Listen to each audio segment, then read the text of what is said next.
लोकसभा में नेता प्रतिपक्ष कांग्रेस नेता राहुल गांधी लगातार चुनाव आयोग पर निशाना साध रहे हैं। खुलकर मैच फिक्सिंग का आरोप लगा रहे हैं। वे दावा कर रहे हैं कि महाराष्ट्र में भाजपा और चुनाव आयोग में मैच फिक्स था और मैच फिक्सिंग से भाजपा जीती है। यह आरोप उन्होंने अपने नाम से देश भर के अखबारों में लेख लिखकर लगाया है। उन्होंने लेख लिखा तो चुनाव आयोग की ओर से भी गैर आधिकारिक तरीके से जवाब दिया गया। उस समय चुनाव आयोग ने कहा था कि अगर राहुल गांधी आधिकारिक रूप से उसको चिट्ठी लिखेंगे तो आधिकारिक रूप से मिलने का समय मांगेंगे तो आयोग उनको समय देगा और उनके सभी सवालों का जवाब भी देगा। ये बात 7 जून की है।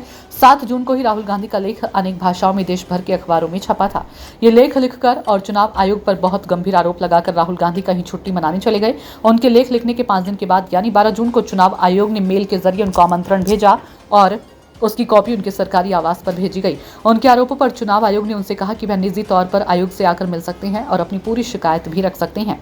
आयोग उनकी समस्या का हल निकालने की कोशिश करेगा, मगर इस बीच आयोग ने स्पष्ट कर दिया कि भारत में चुनाव पूरी तरह संवैधानिक तरीके से नियमानुसार होते हैं और उनकी पवित्रता व शुचिता पर उंगली नहीं उठाई जा सकती है।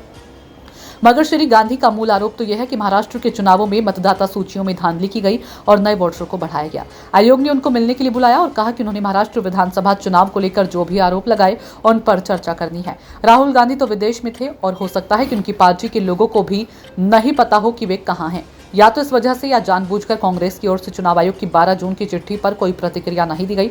अगर चुनाव आयोग की ओर से 24 जून को समाचार एजेंसी एएनआई को खबर नहीं लीक की जाती तो पता नहीं कब तक लोगों को पता नहीं चलता कि आयोग ने राहुल को बुलाया है।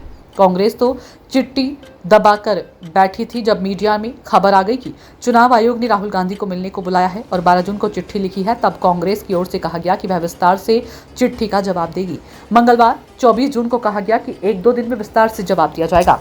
इसका मतलब है कि राहुल गांधी चुनाव आयोग से मिलने नहीं जाएंगे। वैसे भी अभी वे विदेश चले गए। किसी अज्ञात जगह पर छुट्टी मनाकर लौटने के बाद वे फिर छुट्टी मनाने या परिवार से जुड़े किसी कार्यक्रम में शामिल होने विदेश चले गए हैं।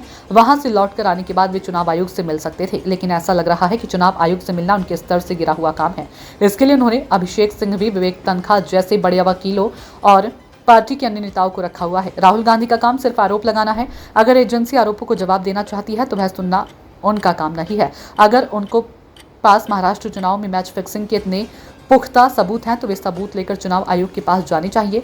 उनको इस बात के लिए जोर डालना चाहिए कि चुनाव आयुक्तों के साथ उनकी मीटिंग की रिकॉर्डिंग हो, ताकि देश के लोग जान सके कि वो जो आरोप लगा रहे हैं उन पर आयोग का क्या जवाब है। लेकिन ऐसा नहीं लग रहा है कि राहुल गांधी चुनाव आयोग के सामने जाएंगे। इससे साफ जाहिर होता है कि वे इस अध्याय का पटाक्षेप नहीं चाहते हैं। उनकी पार्टी इस मामले को जिंदा रखना चाहती है ताकि आगे के नतीजों को सुविधा के हिसाब से संदिग्ध बनाया जा सके।